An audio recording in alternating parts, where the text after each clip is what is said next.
that many people have been talking about on social media, especially around the city of Johannesburg. It's just some clarity that I think we're looking for as residents in COJ. How is it possible where people are claiming to be billed the very same, this is talking about electricity, or even higher amounts for electricity, especially during all the blackouts that we've had the last couple of months, particularly when we had the stage 6 blackouts, some areas not having electricity for up to 14 hours a day. It's what many residents have been asking on social media in Johannesburg as they complain about their bills. So let's try and get some clarity on how it actually all works and bring into the conversation Julie Suddaby, City of Johannesburg Finance MMC. Julie joining us this morning. Hello to you, Julie. Thanks for your time. Just help me understand how we got to this point. And I want to bring in one resident, if I can start here. This is Jeffrey Clive Hunt out in Rand Park Ridge, saying that his COJ account is exactly the same as when he didn't have, and he calculated the number of days in total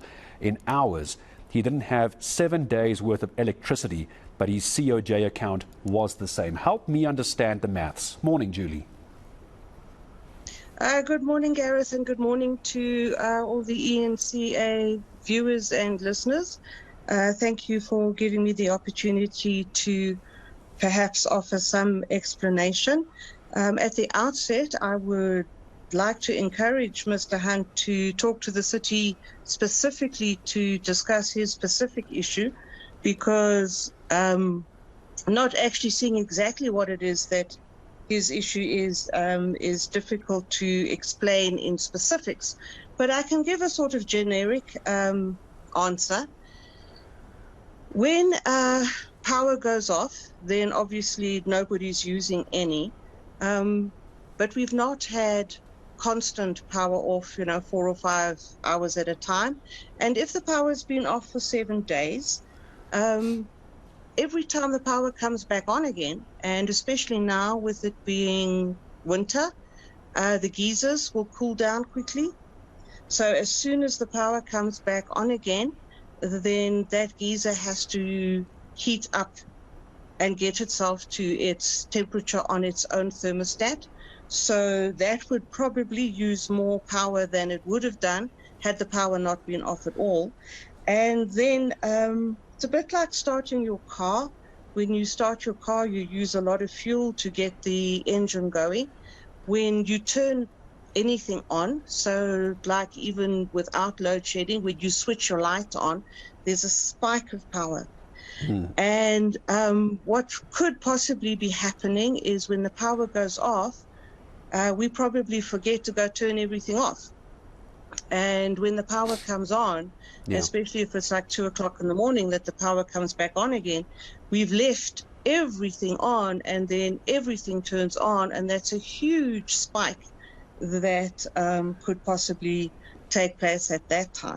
So apart from the finances, it could also end up with another power trip in the area, which is what COJ keeps saying, to turn off appliances, because as that power comes back on, there's a spike and it could actually trip the system again. So that is from why it could be seeing a slight increase. I have another one here, Julie, if I could just put the numbers. I think we're talking about units here. This is from, I hope I'm going to say this right, Munir Sali, saying that during the last 3 weeks, and we're talking about the stage 6 load shedding here as well, increased the usage from 38,467 to 53,108. That's the reading off the meter. And again, it comes back to the question, how, if the power's been off because of the load shedding? Help Munir understand that one.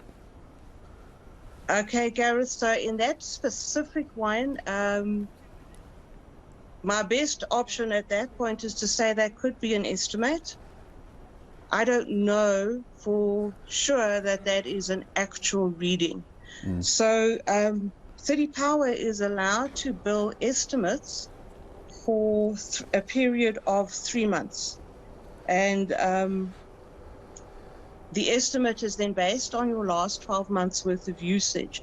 So again, I would really like to encourage customers who have these specific problems, who are asking these specific questions about why their power bill is as high as they are saying it is, and they're questioning that, then they need to come and talk to City Power, and they need to ask City Power to explain.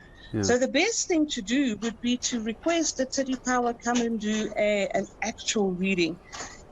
What is a good news to tell is that our Joburg website, City Power now allows customers to upload their actual meter readings themselves so that they can have higher control over that. Or they could send a photograph of their meter to estimations@citypower.co.za. There are date requirements on the submissions, and so we do advise that residents go to the websites to check for the date-specific requirements for those meter readings. But certainly for those customers who are questioning their meter readings, the fact that you are now able to submit your own meter readings would probably go a long way to reducing the disputes over the actual meter reading, Gareth. And just before I let you go, just very briefly, we spoke earlier, Julie, didn't we, about you were explaining when the power's coming back on, we've got a lot of appliances plugged in, geysers, fridges, whatever it might be, deep freezers, for example. Ted Blom, I'm sure you'll know the well-known energy analyst, talking about a penalty on peak demand. Peak demand, I would imagine, is early morning when we're all waking up and in the evening when we're all using stoves. As City of Johannesburg residents, are we paying a penalty if we use extra power, excessive power in the evening? My question, it could probably be a case of we've had load shedding for a few hours, it's just come back on at 6 o'clock or 7 o'clock. Are we as residents paying an extra penalty for on-peak power usage? Gareth, that is an exceptionally good question, and because I'm the MMC for Finance and not the MMC for City Power, who calculate their send out their own information and they own their own data, I don't have the answer to that question, but I can tell you I will get the answer to that question. I'm pretty certain the answer is no. There's no peak power penalty. I don't think we don't have like the UK, you can do your laundry at 2 o'clock in the morning and use the cheapest power available.